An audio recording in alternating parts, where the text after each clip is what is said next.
my name is Asire. I'm Brisena, and we are the Muxerista Collective.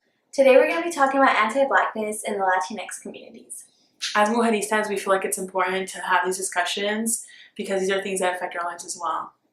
So in today's video, we're going to be talking about how anti-Blackness affects our communities and how we can navigate discussions in our families and in our larger communities as a whole. We want to acknowledge that these conversations are very difficult to have. Like, oftentimes they're uncomfortable to have because usually you're talking about these things with people that you love and that people you wouldn't think would have prejudice against somebody else. So it's very hard. And so we want to approach these things as mujeristas, and a lot of that is approaching from love and from encouragement, because we don't want to isolate our family members or community members. We want them to grow.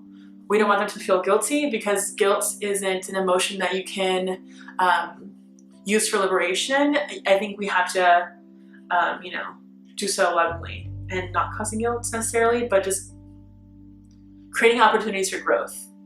Yeah, and I think so. One of the key foundations of our collective is to not be silent. So that's why we're speaking out today, and that's why we are encouraging the Latinx communities to start these conversations of anti-Blackness and how to combat it.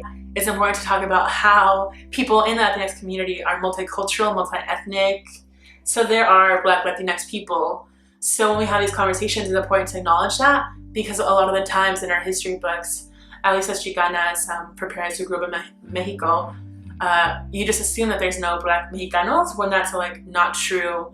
So I think a crucial step is realizing that not only are Black people our neighbors, our community members, and people who are our friends, but they're also our family members, and that's not always acknowledged. And I know that they were really shocked when I confronted them in that way. Now that we mentioned the diversity of our communities as non-Black Latinx, we'd like to talk about how anti-Blackness has manifested itself within our own personal lives. So if you'd like to start, Brisena. So for me growing up, anti-Blackness was something that wasn't outright mentioned, but it was always the undertones of the conversation. So it wasn't something that you could identify easily, and until recently I hadn't talked to my parents about racism or prejudice. And I think it's important for me to start talking about ideas of how to talk about it, because when I didn't do it out of love.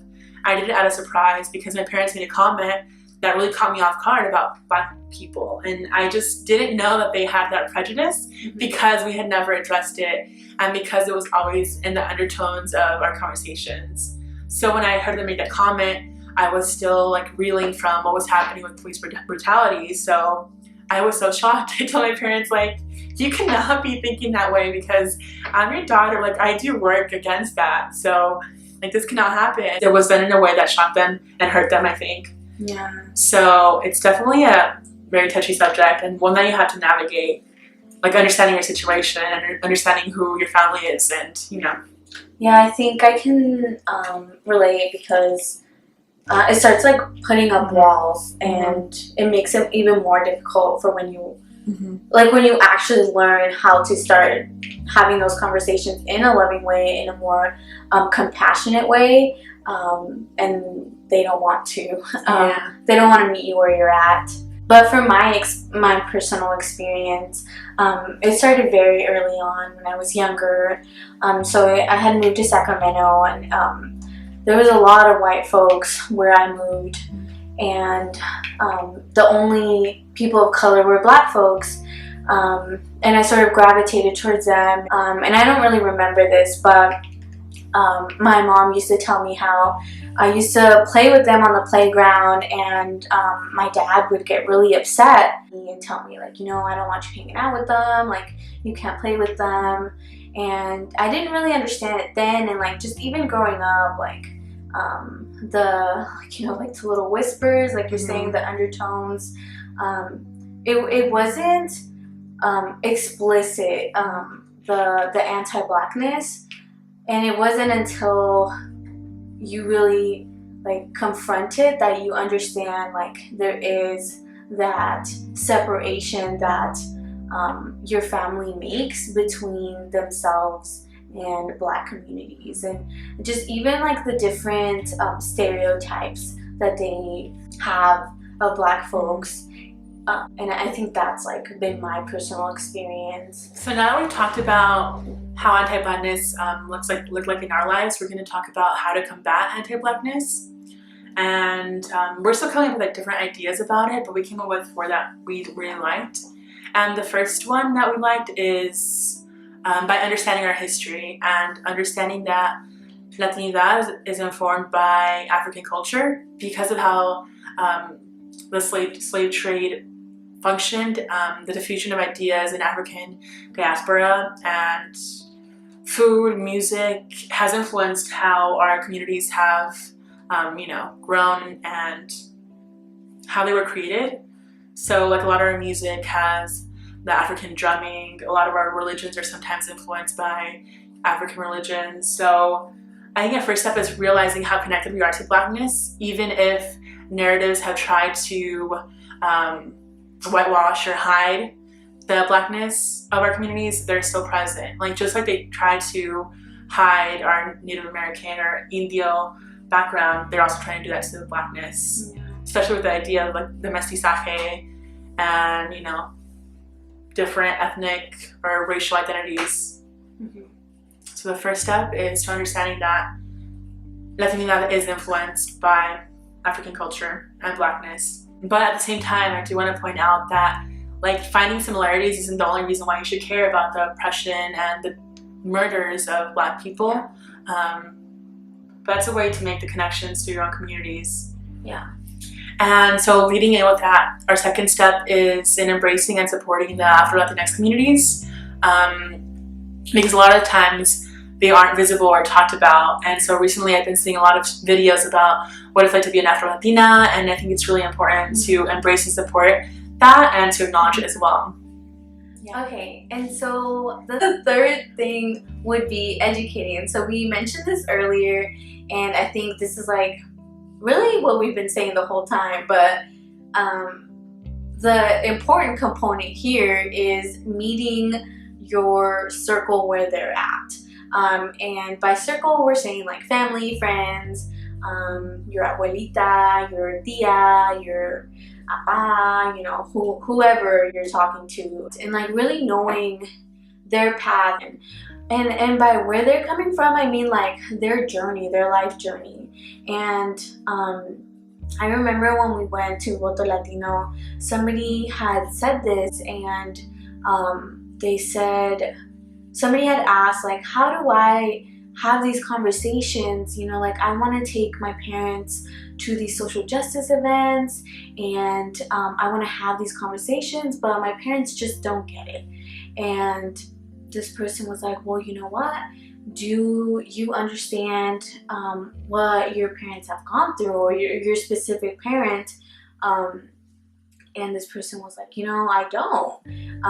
I know some of my parents' story, but I think like really understanding, like, is your parent maybe like, for example, I don't know, I think this person's dad was a farm worker, and he was never home, so all he had known was working. So I think like that really tells you where their mindset is at, and surviving. Yeah, like surviving, and like really what they're thinking, and like how they're thinking, and why they want the certain things they want, and why they say the certain things they say. And it really reveals sort of truths for you. So basically know where people are coming from, and that's super critical.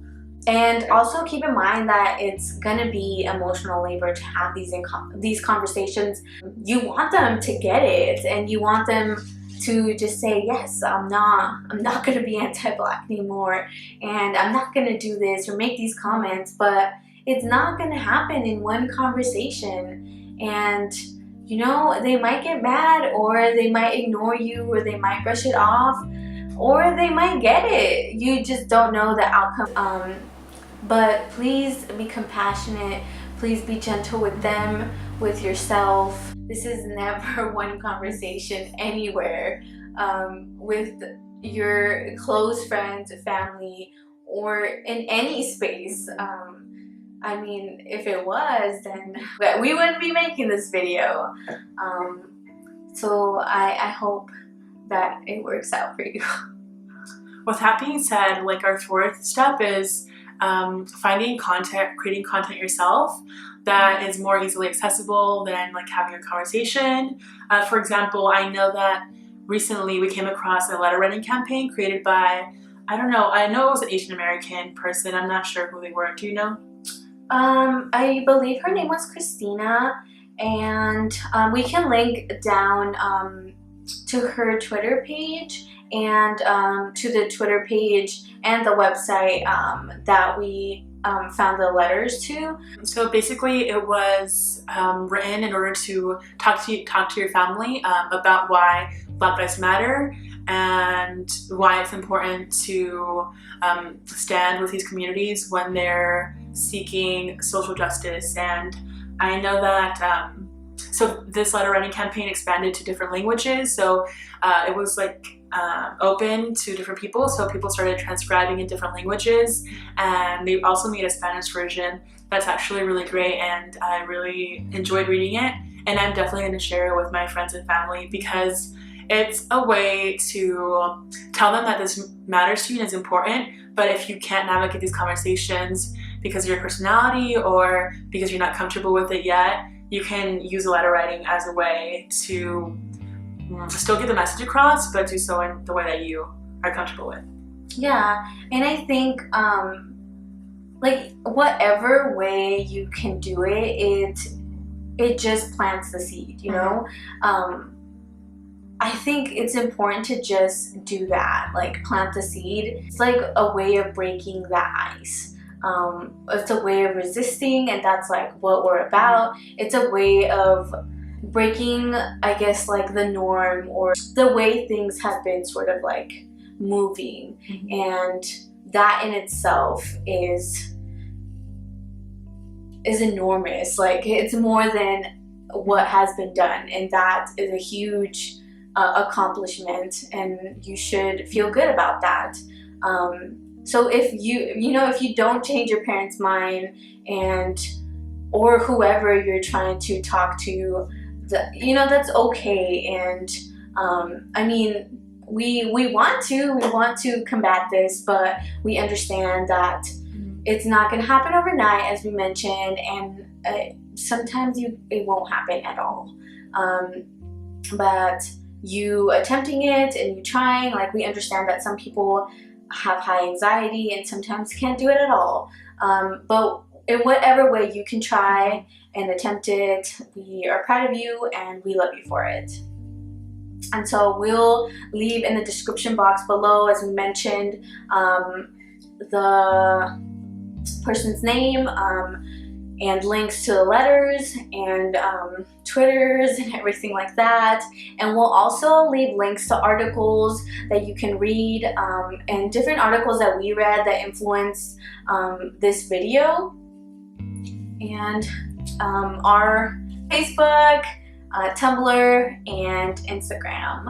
And hopefully you learned some stuff, and if you want to leave some comments on ways you've attempted to combat anti-Blackness within the Latinx community, your community, and within your personal life, let us know. So we love you, and remember, nosotros somos Resistencia.